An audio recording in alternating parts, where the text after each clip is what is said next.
અને નીચે page 22 of 71 એ પાના પર પહેલેથી બીજો પેરેગ્રાફ છે ઉપરથી જ આખું દાદા ભગવાન ગનેગારી વિશે આખું પેરેગ્રાફ જ ઘણું બધું લખાયું છે આમાં. અચ્છા, બીજું એક હતું કેશવ આનંદજી સાહેબ કે આજે ગનેગારી એટલે આપણને સ્થૂળ અને સૂક્ષ્મ દોષ આપણને પોતાને જ ખબર પડે કે ગીતાબેન હવે આ શું ભૂલ કરી રહ્યા છે, શું દોષ કરી રહ્યા છે. તો એ જ વખતે એનું પ્રતિક્રમણ કરીને નિકાલ કરી એને પણ એ જ કહેવાય સાહેબ. હા, તરત જ દાદા એક વખત શું કહેલું કે અમારે જે સૂક્ષ્મતર અને સૂક્ષ્મ દોષો થાય છે ને ત્યાં અમે પ્રતિક્રમણનું યંત્ર મૂકેલું છે. કેટલો મોટો શબ્દ વાપર્યો છે. એટલે યંત્ર એટલે એવું એક યંત્ર મૂકેલું છે કે આ અહીંયા દોષ થયું નથી અને ત્યાં ફટ કરીને પ્રતિક્રમણ કરી નાખે થઈ જાય છે. કારણ કે શા માટે કહ્યું કે આ પ્રતિક્રમણ કરવા પડશે? કારણ કે કેવળ જ્ઞાનમાં અવરોધક છે. આ અવરોધક છે. કેવળ જ્ઞાન પૂરું કરવા માટે આપણે આ યંત્ર મૂકેલું છે જેથી કરીને કઈ પણ આમ દોષ થાય સૂક્ષ્મતર તરત જ દાદા કે. અને પણ એ કેવા દોષો કે તમને કઈ હરકત કરતા ના થાય પણ આપણે કેવળ જ્ઞાન મેં હરકત કરતા થાય. એટલે એકાદ અવતારમાં આપણું લક્ષ્ય બી એ રાખવાનું છે કે કેમ કરી સ્થૂળ સૂક્ષ્મ દોષોને પેલા પકડીને સાફ કરતા જઈએ હળહળા. કારણ કે સ્થૂળ દોષો તો હમણાં આપણે મહાત્માને પરાક્રમ કરવાથી સ્થૂળ અને સૂક્ષ્મ દોષો તો હળહળાટ પકડાઈ જાય.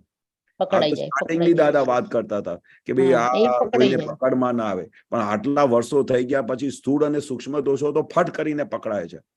અને જયારે એ પકડાય એના પ્રતિક્રમણ થાય ત્યાર પછી આપણે સૂક્ષ્મતર અને સૂક્ષ્મતમમાં જઈએ. બરોબર. પણ એ બધા જે છે એ દોષો એ પ્રતિક્રમણ સિવાય સાફ થાય નહીં. જ્ઞાની પુરુષને બી દાદા કહે છે કે અમે યંત્ર મૂકેલું છે એટલે અમને કેટલું બધું યંત્ર અમારે બી સાથે રાખવું પડે. આ દોષ થયું નથી અને તરત જ પ્રતિક્રમણ કર્યું નથી. દોષ થયું નથી તરત પ્રતિક્રમણ. અને પ્રતિક્રમણ કરીશું એટલે દાદા શું કહે છે કે તમને ખબર પડી કે આ દોષ થયું મારું એટલે જોતાની સાથે જાય ને જાય જ, છૂટકો નથી, એવું વાક્ય કહ્યું છે. તમને આ દોષ પકડાયો કે આ સ્થૂળ દોષ થયો અને તમને પકડાયો, પેલા તો પકડાતું નથી તો જશે નહીં, પણ જો પકડાઈ ગયું તો એ જાય ને જાય જ. એટલે એને જોયા કરો કે આ દોષ થયું, પ્રતિક્રમણ કરો એટલે ગયું. અને દાદા તો કહે છે કે કેટલા દોષો તો એટલા હોય ને લાખ પડવાળા હોય એટલે દાદાએ શબ્દ વાપર્યું કે લાખ વખત પ્રતિક્રમણ કરવો પડે. કરેક્ટ સાહેબ. દાદાનું એક વાક્ય જુઓ કે કેટલા બધા લાખ પડવાળા દોષો હોય છે. પડવાળા દોષો છે. બરોબર છે સાહેબ. અને બીજું એક અહીંયા આગળ એક સાહેબ એવું કે છે દાદા ભગવાન કે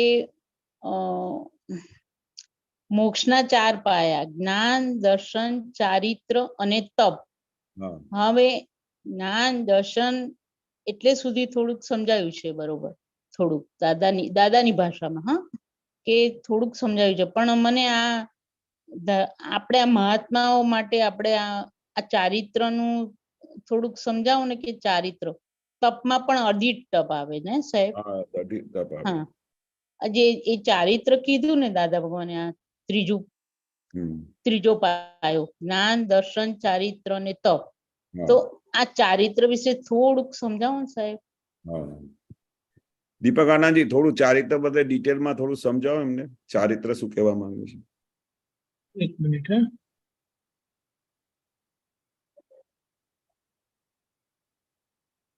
જ્ઞાન દર્શન એટલે ચારિત્ર ક્યારે પ્રગટ થાય? જેવું જ્ઞાન જેવું દર્શન થાય ત્યારે ચારિત્ર પ્રગટ થયેલું કહેવાય. ચારિત્ર એટલે કે એ પરિણામ પામ્યું. કેવળ જ્ઞાતા દ્રષ્ટા સ્વભાવે રહેવું એ મૂળ ચારિત્ર છે. અને બહાર લોકો જયારે ચારિત્ર લેવાની વાત કરે છે એ લેવાની વસ્તુને એવું બધું એટલે જે દીક્ષા લે છે ને તરીકે કે એમને ચારિત્ર ગ્રહણ કર્યું એમ કરીને. બાકી આપણે તો આજ્ઞામાં રહીએ ને એટલે જોવા સ્વરૂપે રહીએ છે અને એના પરિણામે આપણું આત્મચારિત્ર એટલે જોવા જાણવું પણ ખુલ્લું થતું જાય છે અને હાજી જોવા જાણવા પણ રહ્યા એટલે કશાય રે નહીં. એટલે પેલા એમાં એ લોકો એમ કીધું છે કે કશાય વગર ના હોય એને ચારિત્ર ઉત્પન્ન થયું કહેવાય.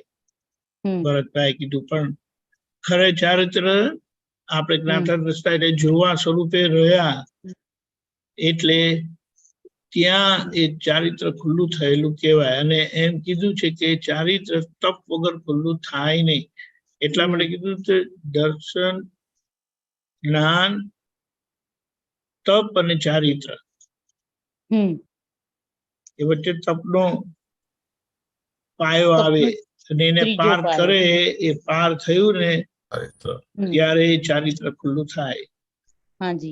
પણ આપણને આજ્ઞા આપી છે એ આજ્ઞાથી આ બધા પરિણામ એની મેળે આવે છે. એ બહુ જબરજસ્ત છે. આજે તમે કીધું ને તે જો આ છે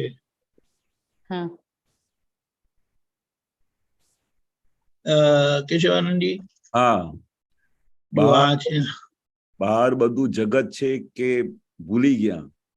મોક્ષનું જ સુખ વર્તાય છે ને, મોક્ષમાં છે તે, અને આપણે તેમાં કશો ફેર નથી. આપણે આ માથાકૂટ કરવાની શી જરૂર? ગનેગારી બાકી છે તેથી, ગનેગારી કરી છે તેથી આપણે મોક્ષે જવાનું નથી. જઈએ તો કરતા કહેવાય. બરોબર, મોક્ષ તો સહજ રીતે પ્રાપ્ત થાય છે, કરવા જઈએ તો કરતા કરે. આત્માને કઈ પગ નથી, ગનેગારી જ આપણને મોક્ષે લઈ જશે. આપણે કઈ જ કરવાનું નહીં. જ્ઞાન, દર્શન, ચારિત્ર અને તપ. બાર મોટરોમાં ફરવું, વેડમી ખાવી, પણ મય જે તપ થાય એનો નિકાલ. હા, બરોબર. એટલે આખી વસ્તુ એના પર જતી રહી કે આપણે બહાર ગમે તે કરીએ, વેડમી ખાવા જઈએ, પણ એમને ત્યાં છૂટાપણું રહે અને તે વખતે મન આગુ પાછું ના થાય. કોણ ખાય છે, કોણ એ નિકાલ કરે છે, ખાલી એને નિકાલ કરવાનો એ પણ એને જોયે. એટલે એ જ્ઞાન, દર્શન, ચારિત્ર. સરસ, બહુ સરસ. એટલે આપણે દાદાને આ ફાઇનલ સ્ટેજમાં પહોંચાડી દીધા છે. આ 4 વસ્તુ ભેગી થઈ એટલે એનું અંતનું ફળ સીધું મોક્ષ આવે.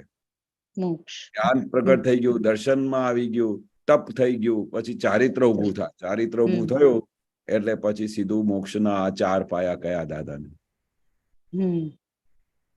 બરોબર ને? હા, સમજ આવી. બરોબર, સરસ સમજ મળી. દીપક આનંદજી સાહેબ, જય સચ્ચિદાનંદ. બહુ સરસ સમજ. એટલે અહીંયા કઈક એવું સમજાય છે કે આ બધી જે માથાકૂટ થાય છે ને હમણાં, એ મોક્ષે જવું છે, મોક્ષે જવું છે, મોક્ષે જવું છે જે થયું ને તેની આ બધી પ્રક્રિયા થાય છે. તેમાં આપણે તો અંદર આજ્ઞામાં રહીને આ જ્ઞાન, દર્શન, ચારિત્ર, તપ એટલું જ આપણું છે. એટલે કે આ બહારનો ભાગ મોટરમાં ફરે, વેડવી ખાય, પણ મહી જે તપ થાય તેનો નિકાલ કરવો. શું તપ થાય? હું મોટરમાં ફર્યો, મેં વેડવી ખાધી, મને થયું. ખ્યાલ આવ્યો? હા, તે તપને જોવું, જાણવું. બરોબર સાહેબ. હા, એટલે આપણને તે વખતે જોવા સ્વરૂપે ચુકાઈ જવાય. કારણ કે અંદરથી મને બહુ સારું કીધું છે કે આ જે મોટરમાં ફરવું એક ભોગવટો છે, વેડમી ખાવી એ ભોગવટો છે, અહીંયા ત્યાં ગયા એ બધો ભોગવટો છે. હવે ભોગવટો તો કોને આવે છે? ભોગવટો ગીતાબેન ને આવે છે. ગીતાબેન ને આવે. આપણે શું કરવાનું રહ્યું? આપણે એને જોવા જાણવાનું રહ્યું છે. જોવાનું રહ્યું. જોવાનું. પણ હવે જોવાય છે કે જોવામાં ભૂલ થાય? જોવામાં થોડીક ગડબડ થઈ જાય છે. હવે એ શું થાય છે તમને કહું, એવું મને સમજાય છે કે આ જે કર્મવશ ભોગવટો છે ને, ક્વેશ્ચન માટે કીધું. કર્મવશ ભોગવટો છે, હમ કર્મવશ ભોગવટો છે તે કમ્પલસરી છે. હમ હમ હાજી. હવે એ જે ભોગવટો આવે છે ને એને જોઈ શકાતો નથી, હા હાજી. કારણ કે એમાં વાણી જે નીકળે છે ને તે શું કહે છે, હમ મને ના ગમ્યું, મને હમ. દુખ્યું, મને કરીને જે થાય છે તેમાં એના કરતા થઈએ છે આપણે, હા જાગૃતિ રહેતી નથી. હમ એટલે દાખલા તરીકે કોઈ બીજા વાત કરે કે અમે તો હમ. ગાડીમાં મુંબઈ લગી ગયા તા, રસ્તે આટલું આવું બધું ખાધું તું ને આ બધી વાત કરે તો તમને ખબર પડે કે આ તો એ લોકો ગયા હતા, હું નથી ગઈ. હમ એટલે એ વાતે આપણે છૂટા આપણે જોઈ શકીએ કે એ કોઈ પરિણામ મારા નહોતા, નતા મારા નથી. ના. બરાબર. હવે Correct, એની સામે જ્યારે પોતે ગયેલા હોય એટલે ગીતાબેન ગયેલા હોય ને એ જે બધી વાણી નીકળે, અમે ગયા ને અમે ખાધું ને અમે આમ કર્યું ને તેમ કર્યું, હમ એમાં પોતાની જાગૃતિ નથી રહેતી કે આ ગીતાબેન ગયા. હમ. એટલે એ ભોગવટાના અજાગૃતિથી કરતા થાય છે, હા હા કરેક્ટ સાહેબ. અને હા, એ ભોગવટો. કરતા થવાથી અંદર એ ડિસ્ચાર્જ ભાગમાં હમ ના ભોગવટામાં અંદર ભોગતા ભાવ ખુલ્લો થાય છે. હાજી. ખબર પડી? આ હા હા એ હા ભોગતા હા. ભાવ ખરેખર છે નહીં પોતાનો, એટલે એ Correct. ગનેગારીમાંથી પાર નીકળવાનું છે હા કરેક્ટ સાહેબ. જાગૃતિથી.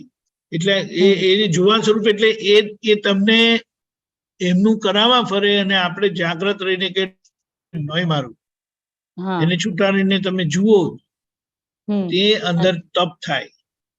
થઈ જાય. હા હા અંદર એ તપ થાય એટલે તમે એને એક થવા દો નહીં. હમ તમે જુદા રહીને જુઓ કે આ મારું નહીં, આ મારું હમ. નહીં, આ મારું નહીં. ના હવે બરોબર. એ જેટલું જુદું રહ્યું, દાદા કહે કે અમે આ તપનો પાયો પાર કરી દીધો છે હા એટલે અમને અનુભવ રહી છે, એટલે અમને કાયમ આત્મચારિત્રમાં, એટલે અમારામાં ક્યારે તમને કસાઈ જોવા નહીં મળે. નહીં મળે. પણ એ બરોબર. ભોગવટાની અસરમાં આવી જવાથી પછી હમ પોતાની અંદર આજે અંદર ભોગવટાને પોતે અજાગૃતિથી ભોગવે છે ને, અજાગૃતિથી ભોગવે, ખરેખર ભોગવતા નથી. તેના લીધે શામાં કોઈને કોઈ પ્રકારના કચાઈ થાય. હમ સમજાયું? હા હા સાહેબ. સાહેબ એ જે ભોગવટાનો અ, એ ભાવ અંદર જે આવી જાય છે તે આખું અજાગૃતિનું જ પરિણામ આવે છે ને સાહેબ અંદર? અજાગૃતિનું એટલે કીધું ને કે તમે એ જ વસ્તુ કોઈ બીજાની વાત સાંભળો ને તો હાજી. તમને અંદરથી કશું થાય નહીં. તમને અંદરથી ખબર પડે કે એ ગયા, એમને થયું, એમણે ખાધું, એમણે કર્યું. બરોબર. ખબર પડી? એટલે હાજી પોતે હાજી જુદા exact. રહીને અસરમુક્ત રહે છે. પણ એ જ હાજી. બાબત જયારે પોતાની આવે, હા. ગયા આવ્યા, હવે તો હું બહુ થાકી ગયો છું. હમ થાકમાં કર્યું શું? ગાડી ગઈ, ગાડી આવી. તો પણ એવું બોલાય છે કે હું ચાલો થાકી ગયો. 25 કલાકની સફર કરીને આયા અમે. હમ ખ્યાલ આવ્યો? હાજી હાજી હા. એટલે સરસ એ સમજાવ્યું. એટલે બહુ એ જ રીતે સરસ. આપણે આખું છૂટા રહે ને તો છૂટા રહેવા માટે તપ થશે. હા હા સમજાય? હા 1 મિનિટ કરીએ આપણે, ભરતભાઈ ગાય. હાજી હાજી. એ તો મેં જસ્ટ રેફરન્સ માટે મોકલ્યું તમને સાહેબ. ભોગવટો કોને આવ્યો, તેજ છે પ્રમાણ ન્યાય. દ્રવ્ય ક્ષેત્ર કાળ ભાવે, પરમાણુ ના મિલન થાય. ગૂંચ કર્મ દુઃખ ને લાય, પુણ્ય દયે સુખ વેદાય વ્યવસ્થિત સત્તા ખાતે હિસાબી વિપાકી જાય અવસ્થાને જાણના મિશ્ર અસ્તિત્વ છે અવિનાશી ગુપ્તાત્મા એ જ મૂળ સત્વ છે રહસ્ય ભરેલી સમસ્યા જગત છે. વન્ડરફુલ. સરસ, બહુ સરસ. સમસ્યા જગત છે એટલે જે જન્મ પામેલું છે આ ગીતાબેન નું જગત અને વહી જઈ રહ્યું છે ને એ આ રીતે સમસ્યા રૂપ છે એટલે એને આપણે સમજી લીધું આ રીતે તો પછી એની કોઈ અસર રહેતી નથી. પણ એ થવા માટે વચ્ચે તપનો ભાગ ઓળંગવો જ પડશે એટલે તપનો ભાગ આવશે અને એ તપ આપણે તપી શકતા નથી એટલે પછી ચોંટી જાય અંદર એની અસરમાં આવી જઈએ છીએ આપણે છૂટા રહેવાનું તપ. બરાબર. દીપકાનંદ એક નાનું છે કે એ જે તપ આવે છે બધી જ ખબર પડે કે હવે આ તપ આવી રહ્યું છે ગીતાબેનને પણ એ અંદર કોણ એ તપવા નથી દેતું એ થોડુંક કોને કે કોણ એ અંદર છે ભાગ એ ખબર પડે તપનો ભાગ ખબર પડે એટલે શું ખબર છે એ જાણપણાનો ભાગ કામ કરે છે પણ એને જોવાના પુરુષાર્થમાં આપણી કચાશ રહી જાય છે એટલે છૂટા રહીને જોઈ નથી શકતા. ત્યાં ગીતાબેનને થયું એનું કારણ શું છે કે 5 ઇન્દ્રિયોનો જે ભોગવટો છે ને કર્મવશ એમાં જે ભોગવટો થાય છે ને આ વાણી બોલાય છે ને એ વાણીની સામે આપણો પુરુષાર્થ થતો જ નથી. આ ખ્યાલ આવ્યો? હા ખ્યાલ આવ્યો. ખાલી વાણી સામે પુરુષાર્થ નથી થતો. તમને એક દાખલો આપું કે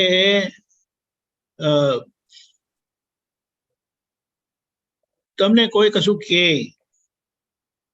અયોગ્ય વાત કરે અવ્યાજબી એટલે વ્યાજબી વાત નથી અને એ તમને ગમતી નથી તો તમને અંદર તરત જ થાય અમને બિલકુલ ના ગમ્યું આવી તો કઈ વાત થતી હશે. હવે એ જે સામાના બોલવાથી તમને જે આવ્યું એ ગીતાબેન નું પરિણામ છે. ગીતાબેન માં પરિણામ થાય છે.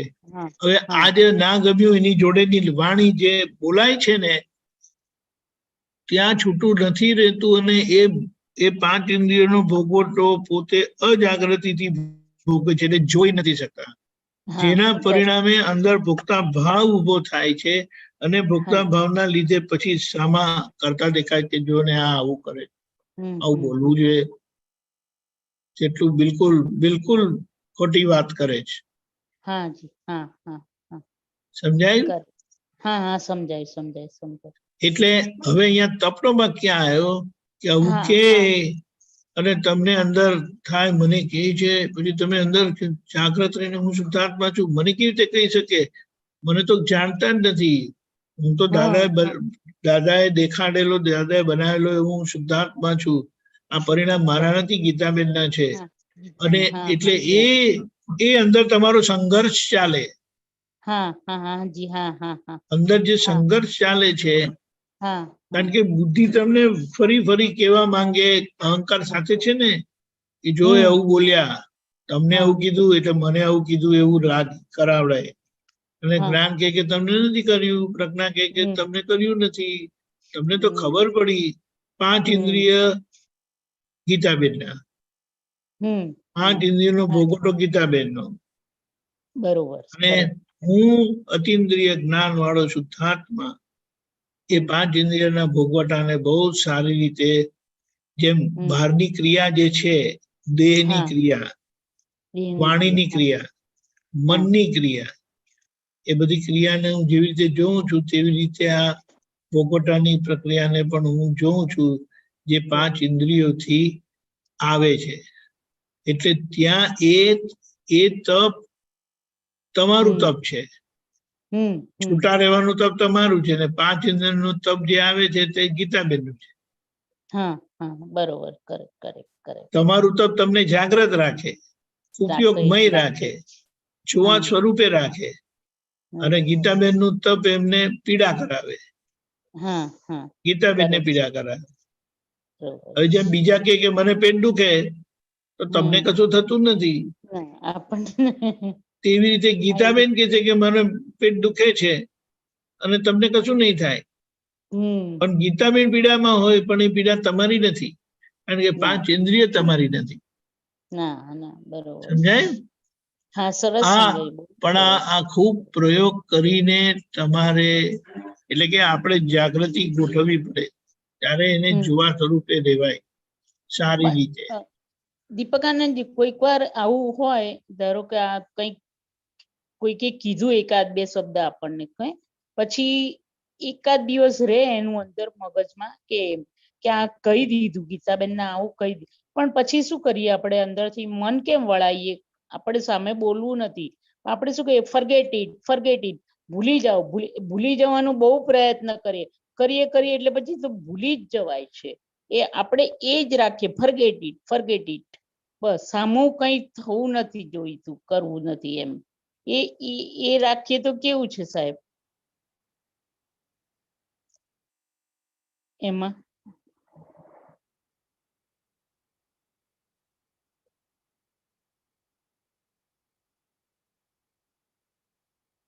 જય સચ્ચિદાનંદ. જય સચ્ચિદાનંદ, જય સચ્ચિદાનંદ. કેશવાનંદજી સાહેબ, ઓડિયો બંધ થઈ ગયો. દીપકાનંદજી જય સચ્ચિદાનંદ. આજે તમે પૂછો ને કે ભાઈ આ આપણે એમને નથિંગ ડુઈંગ, તમે ફર્ગેટ ઇટ, આ દાદા કે છે કે એ તો આપણે બહુ અર્લી સ્ટેજની વાત છે, પણ આ જ્ઞાન મળ્યા પછી છે ને આખી વસ્તુ કોઈ બોલી ગયા તમે, ત્યાં તમારું પૃથ્થકરણ શરૂ થવી જવું જોઈએ. પૃથ્થકરણ એટલે કોણ, કેવી રીતે? એ જે દાદાની સાયન્સ કહેતા હતા કે આ બોલી ગયા તમને કે ગીતાબેનમાં આ વાંક છે, તો ગીતાબેન એટલે કોણ? તો પછી તરત જ તમને જ્ઞાન હાજર થાય. આ દાદા આવી રીતે પૃથ્થકરણ કરતા હતા કે આ ગીતાબેન તો અંદર શુદ્ધાત્મા છે, આ તો ફાઇલ નંબર 1 ને કીધું, હું તો એનાથી છૂટી છું. તો પછી બીજો પ્રશ્ન કે જે ગાઢ બોલી ગયા કે ઊંધું બોલી ગયા એ કોણ છે? તો ભાઈ એ બી ફાઇલ નંબર એને મને આવું બોલ્યા, અને પછી બીજું શા માટે બોલ્યા? તો મારું ઉદયકરમ એવું ઊભું થયું, એમનું ઉદયકરમ ભેગું થયું, તમારું ઉદયકરમ ભેગું થયું, બંનેનું ભેગું થવાથી આ વસ્તુ બની ગઈ. એટલે છેવટે એ બી નિર્દોષ છે. એટલે આવી રીતે પૃથ્થકરણ કરીને કરશો તો એનું ફળ સ્પીડી થશે. અને તરત જ, અને પેલું તમે કહેશો ને કે આ હું નથી, આ નથિંગ ડુઈંગ, ફર્ગેટ ઇટ, એ તો આપણે શું છે, પેલી કિન્ડરગાર્ટનની વાત કહેવાય. પણ પેલી જે દાદાની સાયન્સ છે ને એ બહુ આવી રીતે સૂક્ષ્મ સાયન્સ ઉપર જતા હતા. એટલે એનાથી શું થાય, તમને હાઈ સ્પીડમાં તમારે રિઝોલ્યુશન મળી જાય, અને આખી રાત ઊંઘ બગડે એ તો તમારે ફ્રેક્શન ઓફ મિનિટ્સમાં તમે તૈયાર થઈ જાઓ, ફ્રેક્શન ઓફ મિનિટમાં તમે ફ્રેશ થઈ જાઓ. આ વિજ્ઞાન એવું છે કે તમને દરેક ક્ષણે દરેક મોમેન્ટે ફ્રેશ રાખી શકે છે. એવું દાદા કહેતા હતા, ફ્રેશ, એવરગ્રીન. એટલે તરત જ તમારે આમનું સમાધાન આવી જાય કે આ કોણ છે, આ કયા કારણસર મને આવું બોલી ગયા. એટલે મેં બી એને જાણે આ ભાવ પર્વમાં ગમે ત્યારે બી આવું બધું ત્રાસ તો આપ્યું હશે ને, એ સાયન્સ પર દાદા લઈ જતા હતા. પણ કોઈ દિવસે દાદા એવું નહીં કહ્યું કે તમે જવા દો. દાદા શું કે છે કે સૂક્ષ્મ રીતે જાણો કે આ કયા હિસાબથી ભેગું થયું છે. આ ગાઢ પેલો ગુસ્સે થવાની વાત કે બોલવાની વાત તો દૂર રહી, પણ દાદા શું કે છે કે અમે બારી ખોલવા ગયા અને પછી સવારનો ટાઈમ હતું, તો પછી આગળ ગયા તો બધાએ પૂછ્યું કે દાદા તમને આ ફ્રેક્ચર કેવી રીતે થયું? તો દાદાએ કહ્યું પાછળથી કોઈએ ધક્કો માર્યો. હવે દાદા કહે પાછળથી કોઈ ધક્કો માર્યો એટલે આટલી મોટી સાયન્સ ભેગી કરી દીધી. નહીં તો કેટલા બધા સંજોગોને તમે અસર કરી નાખો, કેટલા બધી સંજોગો ભેગા થાય તો તમે કહેતો આના લીધે થયું, બરોબર. તે શા માટે રાત્રે બારી બંધ કરેલી, સવારે કેટલી ગરમી થતી હતી, કેટલા બધા તમે એકબીજાને આરો. હું રૂમમાં સૂતો હતો તે વખતે, એટલે દાદાએ શું કહ્યું, કોઈને બી આરોપ નહીં આપ્યું, નહીં આપવાનો. પાછળથી કયા હિસાબથી ભેગો થયો, મારો ઉદય કર્મ આવું ભેગો થયું, આ પર્વમાં ક્યારે મેં આવું કઈ કર્યું હશે, તે કર્યું હશે, એટલે મને આવું ગીતાબેન આટલું જોરથી બોલી ગયા. એ વિજ્ઞાનને આપણે સમજવાનું છે, વિજ્ઞાનનું આખું પૃથ્થકરણ કરવાનું છે. અને એ કરવાથી તમારે, એટલે તો દાદાએ કહ્યું મેં તમને કેવું જ્ઞાન આપ્યું છે, મહાવીર ભગવાન જેવી સમાધિ રહે. આટલું મોટું વાક્ય બોલ્યા છે. મહાવીર ભગવાનને કેવી સમાધિ રહેતી હતી, આટલા બધા તપ હોવા છતાં સમાધિ રહેતી હતી, બોલો. એટલે આ વિજ્ઞાન વાપરવાથી તમને નિરંતર સમાધિ રહે, હાઈ સ્પીડમાં. આવી રીતે તમે કેલ્ક્યુલેશન કરશો ને તો દાદા આવી રીતે કરાવતા હતા કેલ્ક્યુલેશન, કોનો હિસાબ થયો. સરસ સરસ સરસ, બહુ સરસ સાહેબ. જય સચ્ચિદાનંદ કેશવાનંદજી સાહેબ. જય સચ્ચિદાનંદ. જય જય સચ્ચિદાનંદ. બોલો ભરતભાઈ. જંગલ ઉભી બાવળ નિશુળ લેવા બદલો સ્થાને રે. ઓલું બીજું પદ લેજો, બીજું પદ લેજો. આ નથી, આ બીજું લેજો દીપકાનંદજી.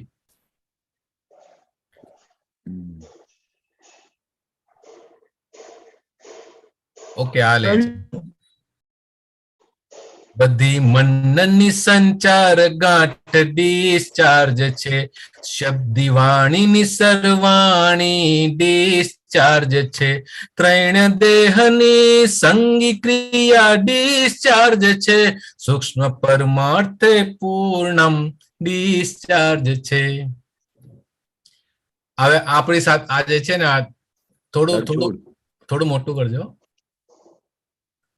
આ ઉપર આ સર્કલ કર્યું ને, કે હા આજે આ સંસારની અંદર આપણી સામે કોઈ પણ ફાઇલ આવે છે તો કેમ આવે છે, કે આપણો પોતાનો હિસાબ છે તો જ આવે, અન્યથા આવે નહીં. એટલે આ પદની અંદર આવે છે, જંગલ ઉભી બાવળ નિશુળ બદલો લેવા સ્થાને રે, જેને વાગ્યો તેજ છે દોષિત, પગ પડ્યો જો કાટે રે, આ દુનિયામાં સુખિયા થાવા જોવું બાંધે ભારે રે, પૂદગલમાં વધુ ઊંડું ઉતરતા દુઃખ કષ્ટે છેકારે રે. એટલે પૂદગલ, કોઈનું પૂદગલ જોવા જેવું છે નહીં.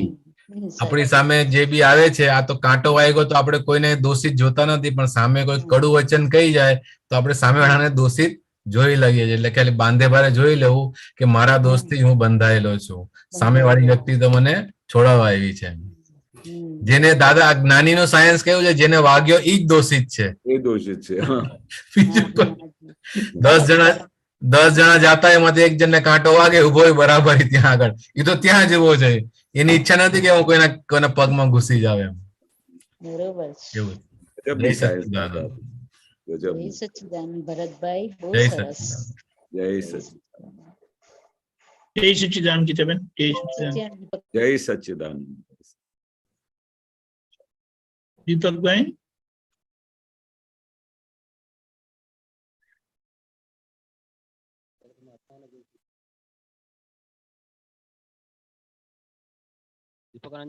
બોલો દીપકભાઈ.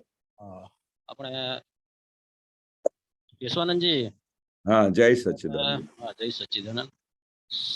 નજીક રાખજો, હલાવતો હલાવ નહીં, નજીક રાખો.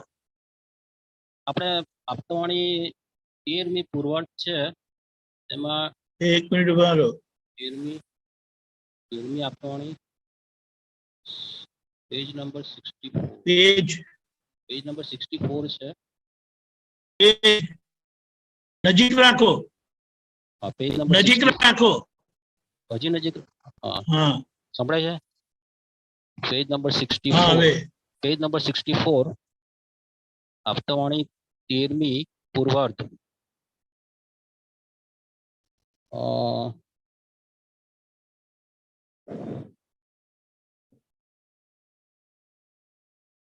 વાંચું છું, વાંચો કે પેજ નંબર શું કીધું?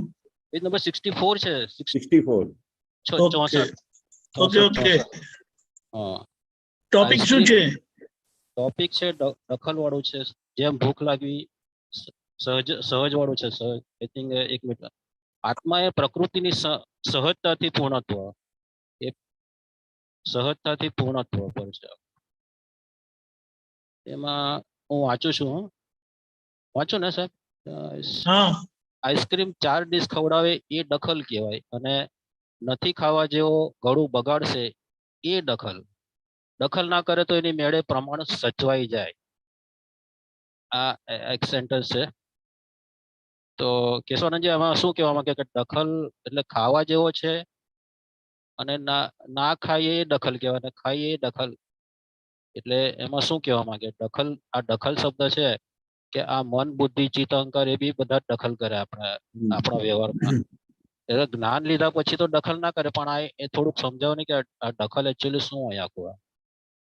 આઈસ્ક્રીમ 4 ડીશ ખવડાવે એ દખલ, અને નથી ખાવા જેવો ગળું બગાડશે એ પણ દખલ કહેવાય. દખલ ના કરે તો એની મેળે પ્રમાણ સચવાઈ જાય. બરોબર.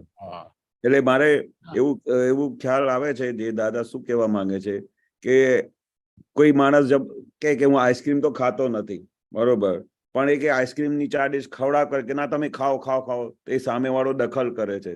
પણ અને નથી ખાવા જેવું એ તમારે અંદર ઊભું થાય, બરોબર. પણ દાદા શું કહેતા હતા કે આપણે સંજોગ ખબર પડવી જોઈએ કે ભાઈ અમારાથી ના ખવાય, પણ અમારે આ સારું ના લાગે, પણ એમનું પ્રમાણ પેલું એમનું જે મન ન દુબાવે, એટલે એના માટે એમને શું છે, એનું સમાધાન કરી 1 ચમચ ખાઈને એને પૂરું કરી નાખે. પણ હું તો ખાતો જ નથી, હું તો આમ કરતો જ નથી, એ જે બધી દાદા કે છે સહજતા પર આવી જવાનું. દાદા એક વખત દાખલો આપતા હતા કે ભાઈ એક ભાઈને ત્યાં ગયા હતા, તો એક ભાઈને કહ્યું કે ભાઈ આ તમને એ ચા બનાવી દીધી, અને ચા બનાવ્યા પછી શું કહ્યું કે 1 કપ પ્યાલી ચા પી લો ને, આપણે બધા માટે બનાવી છે. તો કે ના હું તો ચા પીતો જ નથી. પણ દાદા કે 1 પ્યાલી પીવાનું નહીં તો 1 રકાબી પી લો ને, 1 રકાબી પી લો, 1 જ. તો કે ના હું બિલકુલ પીતો નથી. તો એ પેલા જે ગેસ્ટ હતા ને, તે રકાબીની ચા એને આપતા કે આ પીઓ ને આમ કરતા કરતા ચા ઢોળાઈ ગઈ એમના કપડા પર. હવે દાદા શું કહેવા માંગે છે કે ભાઈ અમને જો એવું કહે ને કે આ 1 રકાબી ચા પી લો, તો મેં એક નહીં 2 કપ ચા પ્યાલી પી જઈએ. આવો તાયફો ના થવા દઈએ, આટલી બધી દખલ ના થવા દઈએ. બરાબર. બેચારા રિક્વેસ્ટ કરે છે કે ભાઈ 1 પ્યાલી ચા ની એને 1 રકાબી પી લો, 1 થોડી ઘૂંટ પી લો, તો એ તમે નથી માતા ને ત્યાં ફજે તો કરી નાખો છો, બધા કપડા બગાડી દીધા. એટલે આ સહજતા ના કહેવાય. દાદા કે અમને 1 વખત કે ને, અમે 1 વખત ના પાડીએ કે અમે ચા પીતા નથી, બરોબર. તો એ શું થાય કે એ ના દાદા પી લો ને થોડી, તો દાદા તરત જ કે ચાલો અડધી કપ આપી દો. ના દાદા 1 કપ પી લો. દાદા કે અમે તો 2 કપ પી લઈએ. પણ એવું સમાધાન કરી નાખીએ, અને એમને ત્યાં આવી દખલ ના થવા દઈએ, એમને ત્યાં આવી રીતે બધું ફજેતો ના થવા દઈએ. એટલે મારી સાથે બી એવો પ્રસંગ થયો કે આપણે મૈયતમાં ગયા હતા, તો વરસાદ હતો ને બધા ભજીયા બધા ખાધા, બધા જે મૈયતમાં બધા હોય ને, તો પેલો એક માણસ કે ના હું તો હોટલ નું ખાતો જ નથી. અરે પણ તું થોડું ખાતો કરો, પણ તેને નાતે ના જ ખાતા કે હોટલ નું ના ખવાય ને આમને તેમને. એ ડખો જ કહેવાય નાખો એમ. ડખો જ કહેવાય. આપણે શું છે કે આપણે એને મનાવવાનો પ્રયત્ન કરવાનો, સમજાવવાનો પ્રયત્ન કરીએ, આઈસ્ક્રીમ હું નથી ખાતો, આમ નથી કરતો, પણ એમને બધું ચેતવા આપણે દાદા કે ઉદાસીનમાં રહેવા જેવું છે. આ ના છૂટકે બધું કરવું પડે છે, ના છૂટકે બધું ખાવું પડે છે. દાદા કે ના છૂટકે જે હોય ને એ સૂક્ષ્મતર દોષો કહેવાય, સૂક્ષ્મતમ દોષો કહેવાય. ના છૂટકે ખાવું પડે, બોલો. તો આ ના છૂટકે છે ને. કેશવાનંદજી હવે એ સમજાઈ ગયો. નેક્સ્ટ પેરેગ્રાફ વાંચો ને કે ડખાને કાઢવાનું નથી, એનાથી છૂટા રહેવાનું છે. ભાઈ ડખાને ચેતવે છતાંય કર્યા કરે, અને ભગવાન ત્યારે ઉદાસીન વિતરાગ.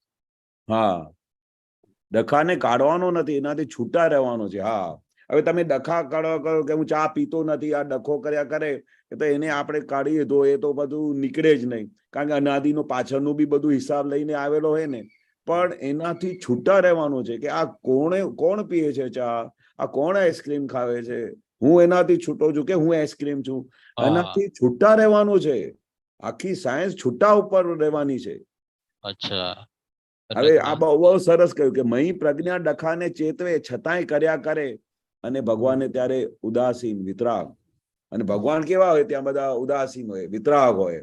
ડખાને ચેતવે ખરા કે ભાઈ આ ડખો આવ્યો છે, હવે આ ડખા વગર છોડશે નહીં, પણ એમને છતાંય એ સામેવાળો કર્યા કરે. પણ છતાં ભગવાન કેવા કે આ જુએ છે કે આ કોણ એને ડખો કરી રહ્યો છે. ભગવાન એને જોયા કરે, એને બધો ઉદાસીન ભાવમાં આવું બધું માલ ભરીને આવ્યા છો, આવું બધું સામેથી લઈને આવ્યા છો, જુઓ તો એ વિતરાગથી જોયા કરે. ડખો એ ડખામાં પોતે સપડાઈ ના જાય. અચ્છા કેશવાનંદજી, હું શું કહું કે આ બુદ્ધિ ડખો કરે, પણ મન બુદ્ધિ જ કરે છે ને. મન ચિત્ત ને અહંકાર બધું ચારે ચાર આખું અંતસ્કરણ ડખો કરે છે. હા, મન બુદ્ધિ ચિત્ત અહંકાર નો તો મન બુદ્ધિ ચિત્ત અહંકાર ની તો આખી પૂરી પાર્લામેન્ટરી છે ને અંદર. એ તો બધું સ્ટેપ બાય સ્ટેપ કામ કરે જ છે. તો ચિત્ત કેવી રીતે ડખો કરે? ચિત્ત ડખો નથી કરતો, બુદ્ધિ ડખો કરે ને. બુદ્ધિ પેલો બધું નફો નુકસાન બતાડે કે ભાઈ આઈસ્ક્રીમ ખાવાથી આમ ફાયદો થશે, ઠંડક વધશે. પેલું કે ના, પેલા એના પછી બુદ્ધિ એમાં બધું એ બધું પ્લસ માઇનસ કરીને બતાવે નકશો ને નુકસાન. પછી ચિત્તે જોઈ આવે ભાઈ આઈસ્ક્રીમ કેવી છે, આમ છે તેમ છે, બધા એના ફોટા પાડી આપે. અહંકાર પછી એના પર સાઇન કરી દે તો પછી વસ્તુ બની જાય, તરત આઈસ્ક્રીમ હાથમાં આવી જાય. પછીથી દાદાએ ચારિત્ર મોહ ની વાત બી કરી છે કે ચારિત્ર મોહ છે આ તો આપણો. હા, ચારિત્ર મોહ એટલે તો કહ્યું ને કે એને જોયા કરવાનું. એને ભગવાને વિતરાગતાથી એને જોયા કરવાનું છે. ચારિત્રમાં તમને આઈસ્ક્રીમ ખાવાનું બહુ મન થતું હોય તો પછી આપણે એમને ગમે તેટલું કહીએ કે ભાઈ યાર આઈસ્ક્રીમ થી બધું ગલો બગડશે, ગળામાં તકલીફ પડશે, આમ થશે તેમ થશે, પણ તેમ છતાં બે ચાર ઠોકી મારે. છેવટે આ ચારિત્ર મોહ છે ને, તેમને તો આપણે જ્ઞાતા દ્રષ્ટાથી એમને જોયા કરવાનું, એને ધીરે ધીરે એને ઉગાડતા જવાનું કે આનાથી બધું શું લાભ થશે. આ બધું તો બધું બગાડ થશે, આમાં તો ઠંડક આનાથી ગળું બગડશે, આ બધું કહીએ એ દખલ ના કહેવાય. આપણે દખલ ના, એ તો એમને સાવચેત કરીએ તો આપણે આત્માર્થે લઈ જવા માટેનો રસ્તો છે. દખલ તો ક્યારે કહેવાય? આપણે એમને દખલ ક્યારે કહેવાય કે ભાઈ જયારે આપણે કઈ ઊંધું કરતા હોઈએ અને એના આપણે સાઇન કરીએ તો દખલ વધી જાય કહેવાય. આપણે દખલને તો આપણે સમજાવીએ છીએ. જ્ઞાતા દ્રષ્ટા રહેવાથી એ ઓગળે. આ ચારિત્ર મોહ શું કહ્યું? બહુ સરસ વાક્ય લખ્યું છે. ચારિત્ર મોહના જ્ઞાતા દ્રષ્ટા રહેવાથી એ ઓગળે. હા, આપણે જ્ઞાતા કે આ આવી રીતે આઈસ્ક્રીમ ખાવાથી એને મજા પડે છે, પણ આપણે આ ખાવી ના જોઈએ તેમ છતાં બી એ ખાઈ જાય છે. એ છેવટે ચારિત્ર મોહ તો ખરો એમનો, પણ એના જ્ઞાતા દ્રષ્ટા રહેવાથી એ ચારિત્ર મોહ ઓગળતો જાય. આગળ બહુ સરસ કે જાગૃતિ ના રહી, નિશ્ચય ના કર્યો તો ચારિત્ર મોહ વધી જાય. કેવું સરસ કહ્યું છે. ચારિત્ર મોહ વધે એટલે પાછું તે ઉપાધિ થઈ જાય. અને છેવટે ફાઇનલ જ્ઞાતા દ્રષ્ટા રહે તો ડખો ડખલ બંધ થઈ જાય. એ જોવા જાણવાનું જોવા જાણવાનું મેન વસ્તુ છે. તમે આ જુઓ કે ભાઈ આ કરવાથી બહુ ખોટું થશે, પણ તેમ છતાંય બી આઈસ્ક્રીમ ખાઈ ગયા બધા. તો પછી વ્યવસ્થિત કહેવાય ને કે હા વ્યવસ્થિત ના કહેવાય. થઈ ગયા પછી ખાઈ લીધા પછી કહેવાય કે આ વ્યવસ્થિત નથી. પણ આમાં તો દાદા શું કે છે કે જ્ઞાતા દ્રષ્ટા રહે તો ડખો ડગલ બંધ થઈ જાય. હા, એની વાત છે. વ્યવસ્થિત તો પછીની વાત છે. આમાં આપણે એ વસ્તુને જોવા માંગીએ છીએ કે આ ચારિત્ર મોહ કેવી રીતે જાય છે. બરાબર, બહુ સરસ. બહુ સરસ. જ્ઞાન દર્શન ચારિત્ર ને તપનો જે પાયો કયો ને, તપનો પાયો, એ મેં સત્સંગમાં સાંભળ્યું છે કે મહાત્માઓને તપનો પાયો એ કાચો પડે છે આખો. પણ હવે મેં એ તપનો પ્રયોગ કર્યો કે ભાઈ હવે અપમાન આવે તો કેમનું જ રાખવાનું, જ્ઞાન હાજર રાખવાનું. અને મને પછી હવે કેવું છે કે હવે કોઈ અપમાન કરે ને તો મને ઉપરથી આમ હસવું આવે કે આ અપમાન. એટલે એ સરસ આખું એ પ્રયોગમાં મેં મૂક્યો ને એ પ્રયોગ સફળ બી થયો. એટલે હવે તપ આવે તો મને હવે તપ હવે ઈઝી લાગે છે. એટલે કે એમ નહીં કે નફ્ફટ થઈ ગયું નહીં, તપ આવે ને તો પેલું આખું કોઈ બોલે તો પછી મને આમ હસવું જ આવે. એટલે સરસ જ્ઞાનમાં રહેવાય. એટલે આ ઘણો ફાયદો થયો આખો. બહુ સારી વસ્તુ કહેવાય. સમજીને સમજમાં આવે અને આપણે આ તપ થાય, આ બહુ મોટી વસ્તુ કહેવાય. હવે કોઈ કહે છે કે ભાઈ તમને ગાળ આપી દે કે તમે આમ છો, નાલાયક છો, બધું બોલી જાય અને પછી આખી રાત ઊંઘ ના આવે તો આપણે તપ નહીં કયું કહેવાય. પણ તે વખત બધું તમને જ્ઞાન હાજર રહે અને ગમે તે આટલી ઇન્સલ્ટ કરીને એટલે ગયા. દાદાને કેવું હતું કે અંબાલાલ ભાઈ શબ્દ બોલે, 6 અક્ષર બોલે તો હા. પેલું એ તો સારું લાગે, પણ 4 જ કેમ બોલ્યો? પણ એ દાદાને છે ને એ માનનું તો હતું, અહંકાર હતો, પણ એ દાદાને મમત્વ નહોતું, એટલે એ દાદા ઘણો મમતા પહેલેથી જ નહોતી એમ. એ બાળકને તેડ્યો નથી એમ. એટલે એ મેં બી મારી એમ પ્રકૃતિની આખી સ્ટડી કરી તો મને બી એવું હતું કે મારી છોકરીને હું તેડતો નહોતો આપતો, એટલે દાદાની સરખામણી ના કરાય. પણ આવું મને મમત્વનો પહેલેથી જ, એટલે મારી ફાઇલ બોલતી કે આ રાતે છોકરાને ના ઉઠાવે, છોકરાની કઈ કાળજી નહીં રાખે, એવું બધું ફાઇલ બે બધું બહુ બધું બોલે આખો કે તમને કઈ કાળજી નથી એમ બધું બોલે આખો. પણ એ કુદરતી મમત્વ મને પહેલેથી હતું જ નહીં આખું. એટલે એના લીધે ફાવી ગયા કે દાદા પકડાઈ ગયા. બહુ સારું. ચાલો, જય સચ્ચિદાનંદ. જય સચ્ચિદાનંદ. જય સચ્ચિદાનંદ.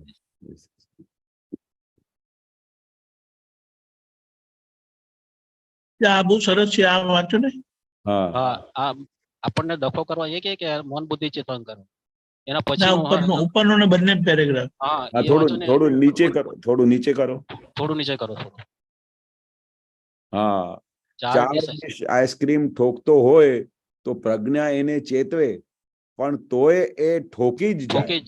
હા, 4-5 ઠોકી જ કાઢે. એ કોણ ઠોકાવડાવે? એ ચારિત્ર મોહ.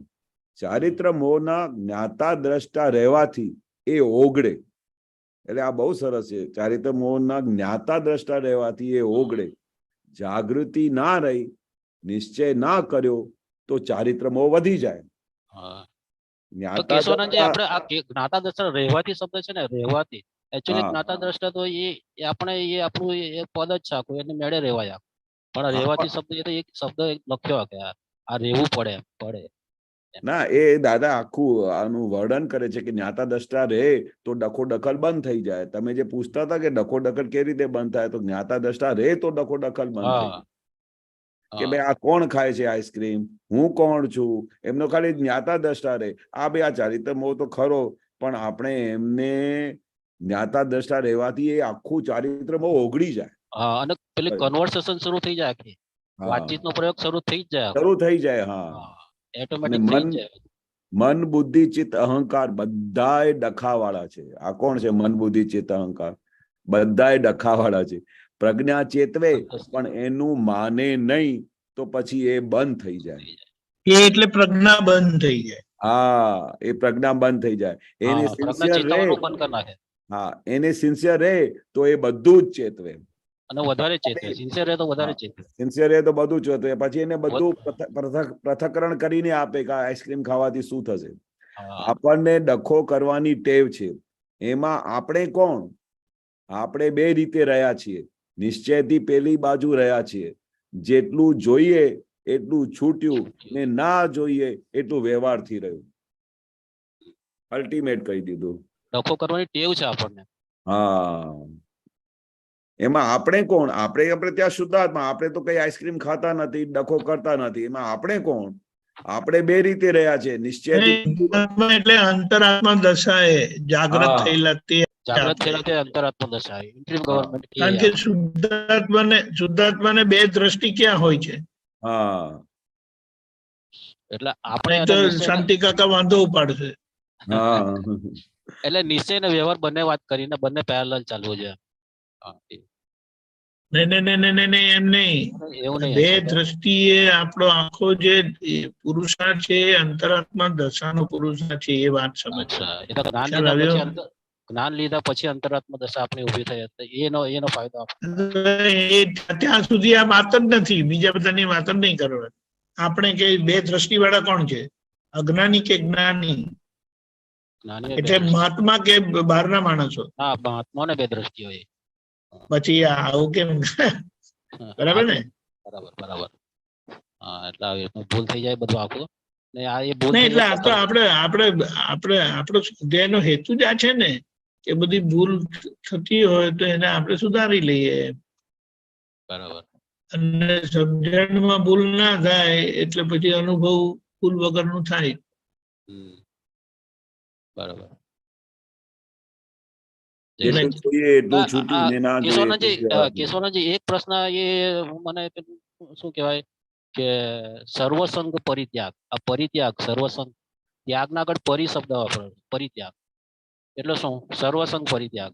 ઉદય તે બી ઉદયમાં આવે ને, ઉદયમાં આવે સર્વસંગ પરિત્યાગ. સર્વસંગ સર્વસંગ પરિત્યાગ એ કયા નિસ્બતમાં કે છે? એ તો દીપકાનંદ ને કદાચ ખબર હશે. દીપકાનંદ તમે જવાબ આપો ને. સર્વસંગ પરિત્યાગ એ કયા ટૂંકમાં સમજાવો ને આપો.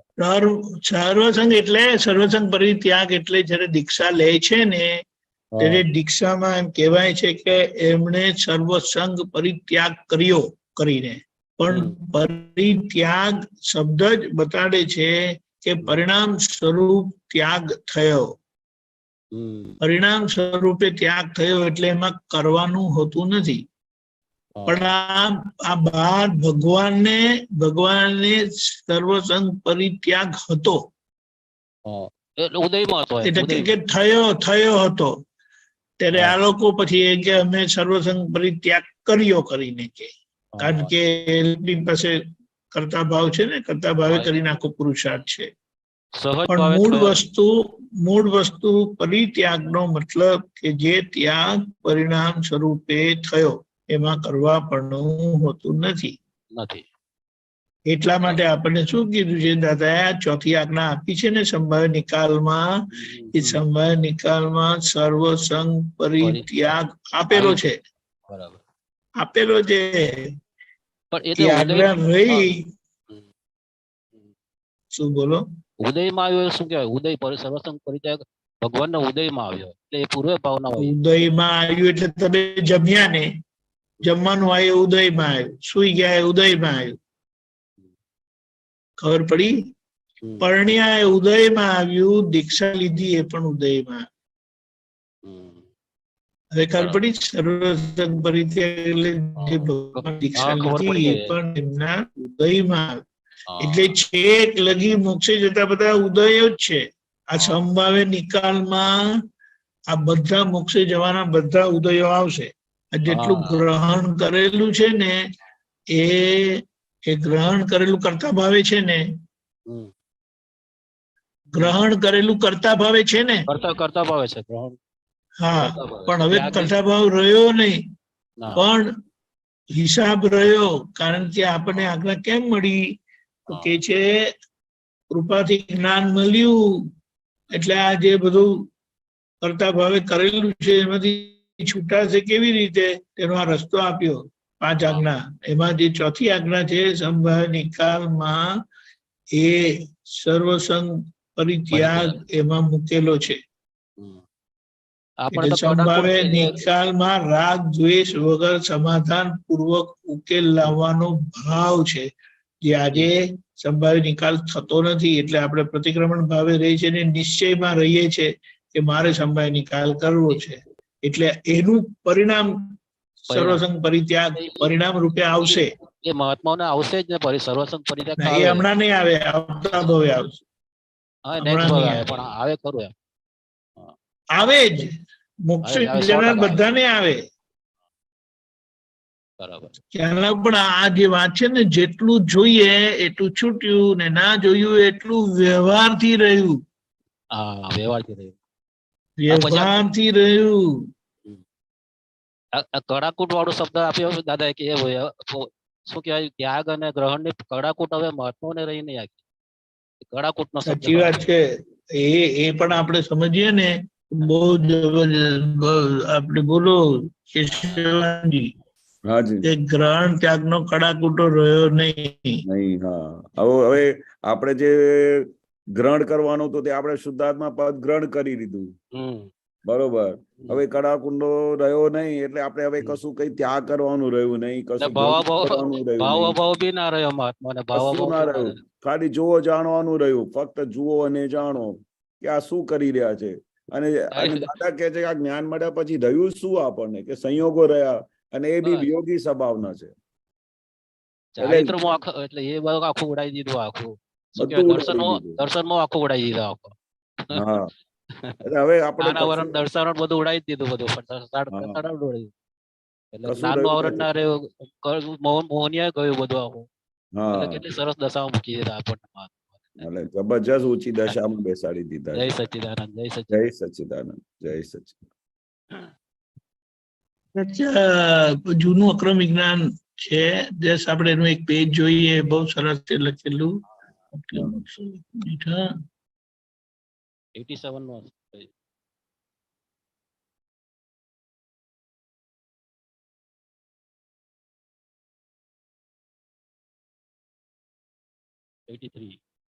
જુલાઈ 83. દેખાયું આ? હા, અહંકારનો ફૂલ સ્ટોપ એનું નામ અક્રમ વિજ્ઞાન. અહંકારનો ફૂલ સ્ટોપ એનું નામ અક્રમ વિજ્ઞાન, અને હા. અહંકારનો કોમા એનું નામ ક્રમિક વિજ્ઞાન. ક્રમિક વિજ્ઞાન. આખું રહસ્ય આવી ગયું. Full stop Correct. હા, બહુ ગજબનું. જય સચ્ચિદાનંદ. જય સચ્ચિદાનંદ. જય સચ્ચિદાનંદ. બોલો અમીબેન. જય સચ્ચિદાનંદ ભગવાન. દીપકાનંદજી, શિવાનંદજી. જય સચ્ચિદાનંદ. આ હજી એકવાર જરાક આ લાઈન સમજાવો ને કેશવાનંદજી, દીપકાનંદજી. આ જેટલું જોવાયું એટલું પછી વ્યવહારથી રહ્યું, તો વ્યવહારથી રહ્યું એટલે અરે શું ગયું કીધું, જોતા નથી બરાબર. સોરી જેટલું રહી ગયું, જોવાયું નહીં, એ વ્યવહારથી રહ્યું. પાછું એ ક્યાં હતું? હા, એક મિનિટ.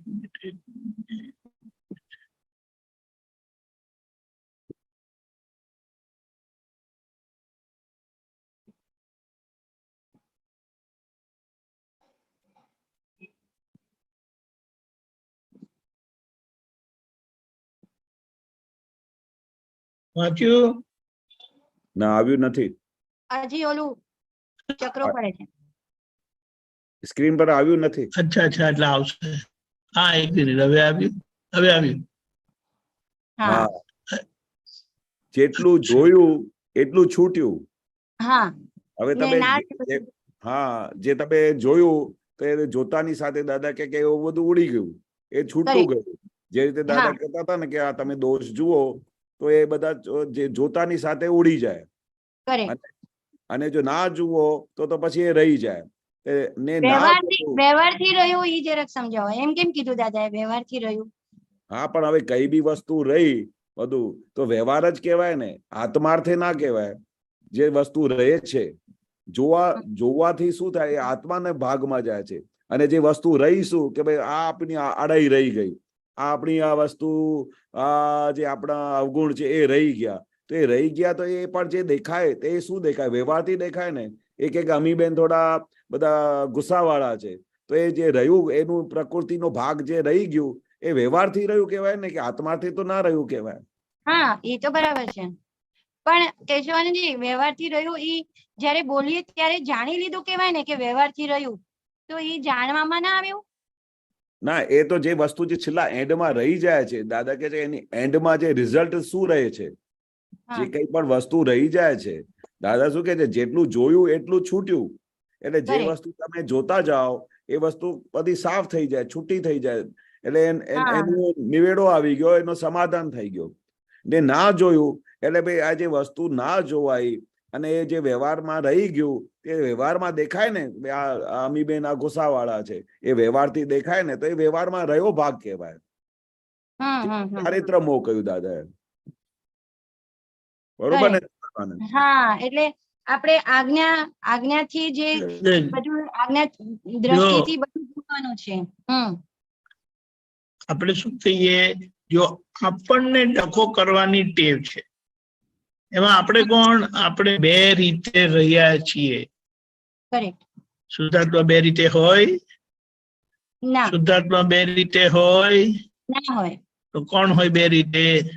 આપણે અંતરાત્મા દશા. હું અંતરાત્મા દશાએ જાગેલો, જેમને નિશ્ચય અને વ્યવહાર છૂટો પડ્યો છે. કરેક્ટ. જેમને નિશ્ચય અને વ્યવહાર છૂટો પડ્યો છે. બરાબર છે? હવે જેટલું જોઈએ એ જોવાથી શું થાય? જાણેલું પ્રત્યક્ષ થાય.